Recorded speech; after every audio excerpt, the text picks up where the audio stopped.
Right, first of all, thank you to the three of you, especially Deiondre and Faith over there in America getting up early too. Thank you for joining me. It's a pleasure to have a chat with you. I've been waiting for this one for a good few days since I actually watched Death Ranch a few days ago, so thanks very much. No problem. Excited to do it.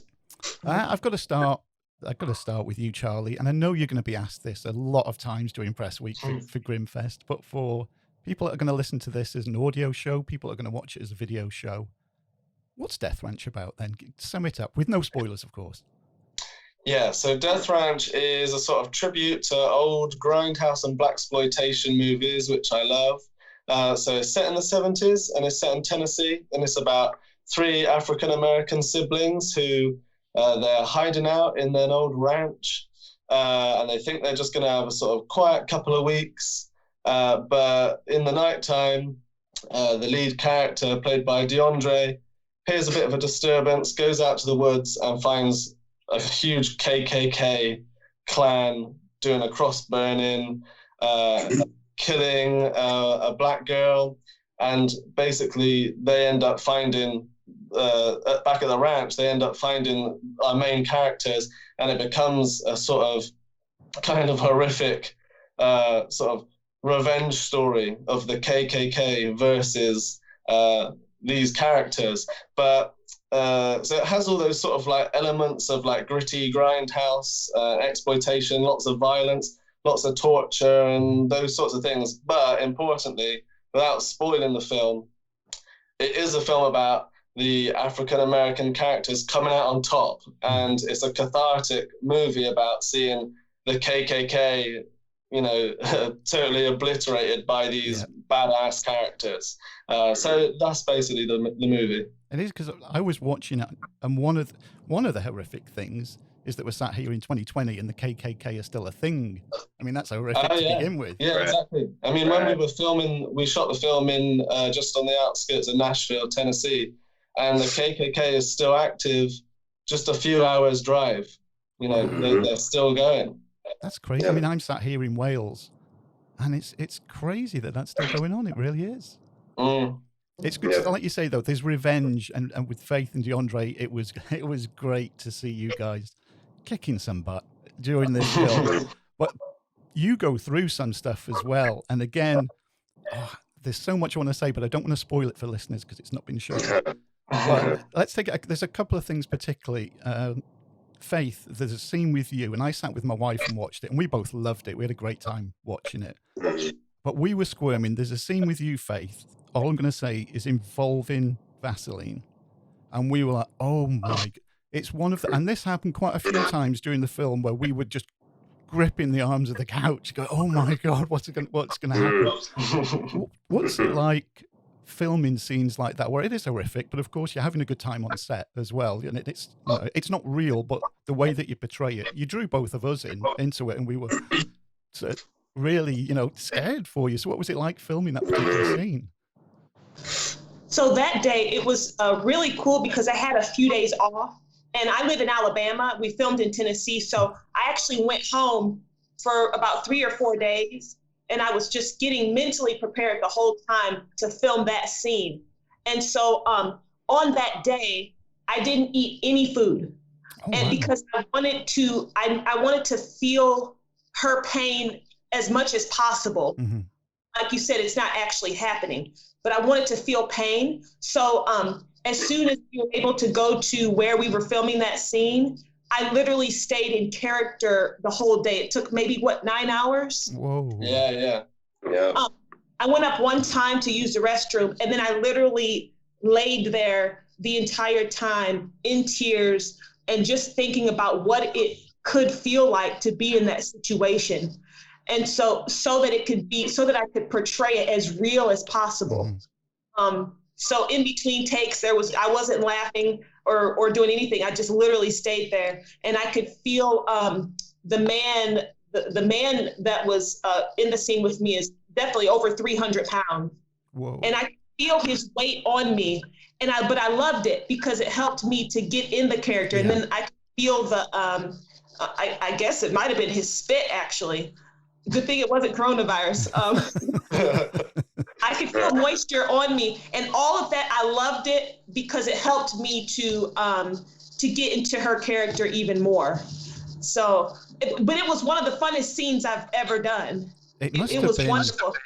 I really loved it. Emotionally and physically draining for you to go through that and be in character like that for a full day.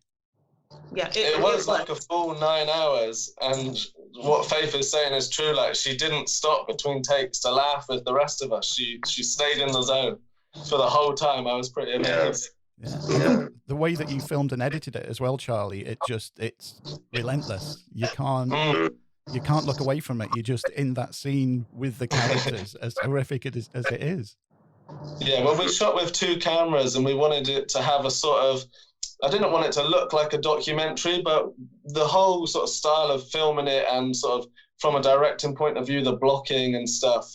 Say, for example, the scene where we first see the KKK and the cross burning, we just rehearsed what we were going to do, and then it was 2 cameras filming it as it happened, but kind of it was spontaneous. You didn't know where people were going to get thrown and where exactly things were going to go, and you didn't know where your camera was going to end up. So there were moments like that were really spontaneous, where we just shot the thing as if it was actually happening and trying to just get a sense of like really doing it. You know, because we were really burning this cross, and it was a huge cross. And everyone did have real flaming torches, so we just tried to capture the authenticity of every scene, really. Did you have anybody from nearby when all this was going on thinking, what's going on over there? We did have to post a note to all the neighbours because they could hear a lot of screaming. And there was one house that had a clear view of pretty much everything we were doing. So luckily, yeah, no one raised an alarm seeing all these KKK characters wandering around. But luckily, we'd notified them. That's good. A bit of advance warning. I mean, still just within the scene, with the theme of horrific scenes, Deiondre, all I'm going to say is you and a cigarette lighter. And I was watching that scene, and that was another one where, I mean, especially as a man watching it, not giving anything away, but the way that you portrayed it as well, I thought was perfect. You could have gone overboard with it, or you didn't underplay it. I was feeling what your character was going through as well. So how do you prepare for scenes like that, knowing that it's not something that hopefully you've ever experienced in real life, but then you've got to portray it and be realistic and convince us as a viewer about it? Sure. For me on that day, any day that we're working with the antagonist, I try to distance myself to a certain degree. That way the tension is definitely there during the scene. So that helped me out a lot, especially with that scene in particular. And I think anytime before we're shooting something, I try to get into that mindset of, what that situation is going to be like. And so it takes a lot of mental preparation, more than physically. And the same way that Faith was laying down, it was a long day of shooting for that scene. And I'm lying down, and my back is starting to really hurt and everything like that. And so I think that just added that much more realism to that scene. And so it definitely takes a lot out of you physically and mentally. But I think a lot of it was just keeping myself separate from the opposing side in that scene. And also knowing I've watched a lot of prison documentaries. And so, they always talk about the traumas that they go through during that. And I think for my character specifically, he spent a certain amount of time in there, and he probably experienced things that he didn't want to, or saw things that he didn't want to experience while in there.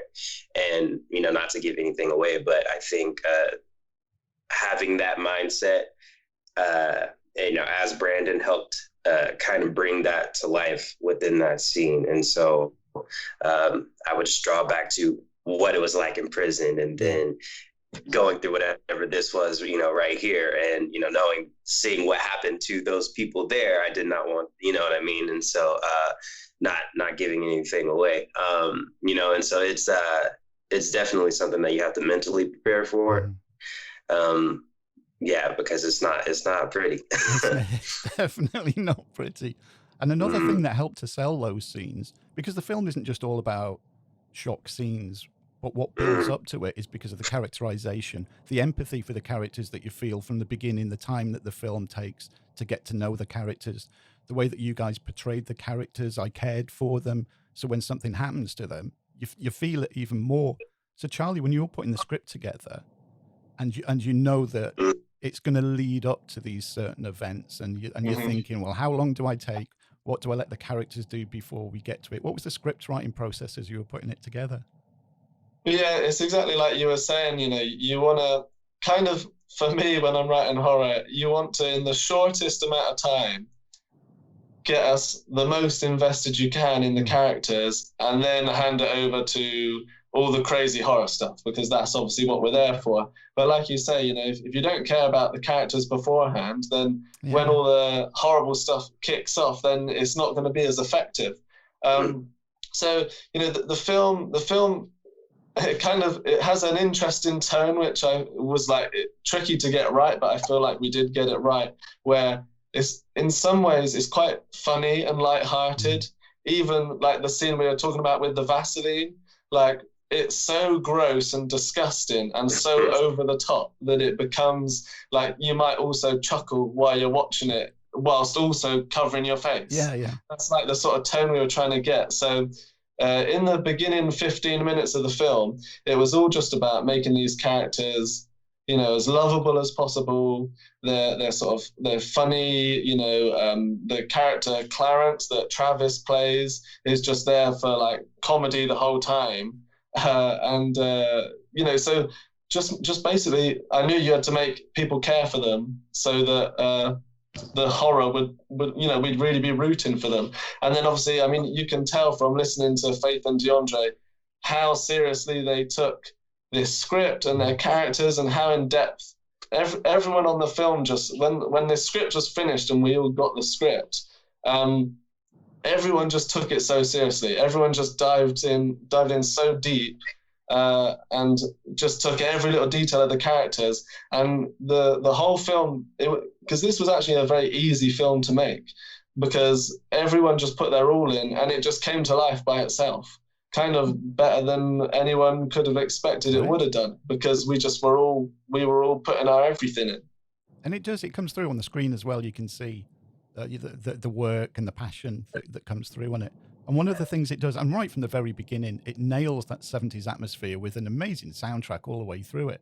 So how was that put together? Is this people that you know that did the music, or? Yeah, my composer, it's funny because it's the composer of this film is the same composer that has done a lot of my previous films, which are radically different in terms of their style and in terms of the music. So I've got a film, The House of Violent Desire, that's got a very old-fashioned gothic sort of music, and the composer nailed that. And then something like The Barge People, another film of mine, has a very synth VHS sort of retro sort of scuzzy slasher movie soundtrack. And then for Death Ranch, there was this whole other thing where there's a lot of influence of westerns, and a lot of sort of Ennio Morricone. Well, in fact, not only Ennio Morricone Western music, but also Ennio Morricone Giallo music. So all these sort of influences of Italian movies and exploitation, it all comes together in the soundtrack. And the composer, Sam Benjafield, just basically nailed it. And he's amazing at just transforming his style. It's a totally different type of music to any of my other films, but he did a really good job. We were both sat there watching it, and we thought, we'd buy the soundtrack album for this. We were loving it. And again, we were watching it, and like we said, we're so invested in the characters. All I knew about it before going in was reading the IMDb synopsis. So reading that, the characters are introduced, and Faith, you appear, and Deiondre, you appear. And everything's not going to end in a picnic just from reading the IMDb synopsis. So then when everything kicks off, and I've got to compliment you on the blood. The quality of the blood in it is brilliant. You see some horror films and the blood's not great. And it's not a spoiler to say there's a lot of blood in this film. And Faith and Deiondre, you do see a lot of it. What were, Faith first, what was say, a favourite day with blood and the action and that? What was one of your favourite days of filming? When one of the KKK members, I get to do some, it was some pretty cool stuff too. I don't know what that means, but I had to, I don't want to say what I was holding, what body part, but it was, I love the blood, first of all. I love the blood. It was nice and cold, and it felt good because we filmed in the summertime. And so, and can I tell them what, I'm not gonna say the body part, but what we used? Okay, it was the fake blood and a boiled egg. Ah. And I got to smush it in my hands for like a while. It was so fun. I love that. So the fake blood was really, and it was my first time ever seeing or playing with fake blood. I'd never even seen it before. So the fake blood and the boiled egg, that was amazing. What about you, Deiondre? What was your favorite day?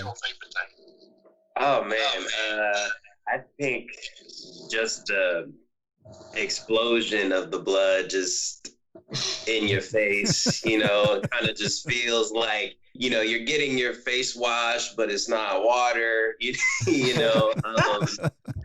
So that was definitely like refreshing, especially during those hot days. I think the bloodiest moment for me is the first time that I get to retaliate. That was the first kind of bloodbath, if you will, for me. So that was it was my first time working with blood in that to that extent, and after that first day, I was like, I'm ready for however much I need, whatever see next. So it was there are definitely a lot of moments, but I think that one was the one that geared me up for what we were about to do. So, and it's great that so many people are going to see it. Of course, it's a pity that Grimmfest isn't going to happen. It would have been my 5th year there going to it. But it's great that it's still going on. And with it being online, there's the opportunity for more people to see it. I think the only thing that's we're going to miss out on is the atmosphere, like you get at especially horror film festivals. This is definitely a film where people will be cheering like mad all the way through it. So I would encourage people, if you can get together and have as much as you can properly social distancing in these days. But it is one of those. I mean, there was only us two watching it, and we were cheering like mad all the way through it, especially for you two guys when things start kicking off, and we were, yes, come on. So that's going to miss out. But as far as getting more of a global audience, for you, Charlie, this must be in one way better that you can bring more people in to watch it. Yeah, I mean, it's a whole new thing, doing a virtual festival. So we'll just see how it goes. But yeah, I can only imagine that, you can only fit so many people into one screening room. And even though, like you say, I would definitely miss that atmosphere of when you watch the film in a room full of people, the whole film seems to change, sometimes for good and for bad, because sometimes bits that you enjoyed and you think, oh, that bit turned out good. When you're in a room full of people and, like you say, they cheer or they gasp, you go, wow, it turned out really good, and it gives you a thrill right there on the spot. And also, if there's any bits in your film that you kind of regret or didn't turn out so good, you feel the atmosphere in the room just like plummet, and then you're like, oh God, that bit needs to be edited or something. So, so I usually do test screenings of my movies. But because of coronavirus, we've done nothing for this. So, you guys watching it are really the first people to see what we shot. Aside from me and the cast and crew had a little just online watch party just between us when it was finally finished editing, which wasn't very long ago either. It's pretty like hot off the press, That's why there's no information online really. I've only just finished the trailer. So it all starts coming out after this Grimmfest premiere. That's great. And knowing what happens in it as well, and just going around all three of you, and ladies first, you first, Faith. Did any of you keep anything from the movie? Because there's some different things that are used and props and so on. Did you keep anything from the shoot? Okay, this may be TMI. Oh, I did throw it away. I can say it properly. I have an undergarment that I was wearing when there was a lot of blood going on. And even though I've washed it tons of times, the blood stains are still on it. But I think I threw it away probably just a few weeks ago. But I mean, it's been over a year. So for about a year and 2 months, I had the undergarment. And every time I would see it and see the blood stains, it would just remind me of what a wonderful time we had on set. I know that's kind of random. Great. No, that's great. Yeah. What about you, Deiondre? Have you kept anything? Yeah, the only thing that I really kept from there was the script, but like I'll like go through it every once in a while just to, you know, kind of reminisce on that stuff. But there are so many spots where like the blood might have like hit it, or because I was dripping with it, you know what I mean? You know, trying to prepare for everything else. So I definitely kept that. The thing that I really wanted to keep that was on set that I didn't get to take were the shoes that I wore in the film, because those shoes were so dope. I just wanted to, you know, take them home and clean them and maybe pop them out one night. Yeah, but why not? you're right. But I think, they were going to use them again for something, you know, just for something in the future. But yeah, definitely wanted to keep those shoes though. I don't blame you. Go on, yeah, where we shot in Nashville, we kept all of the costumes just in case anything needed to be redone. Yeah. So they're all up in the attic of our co-producer's house. All the costumes are there, so all the costumes still exist. And yeah, I mean, because I got to, I'd never been to Tennessee before, so I flew out to Nashville. And then I had 15 days to buy everything ready for the movie, because I could only stay out there for a certain amount of time.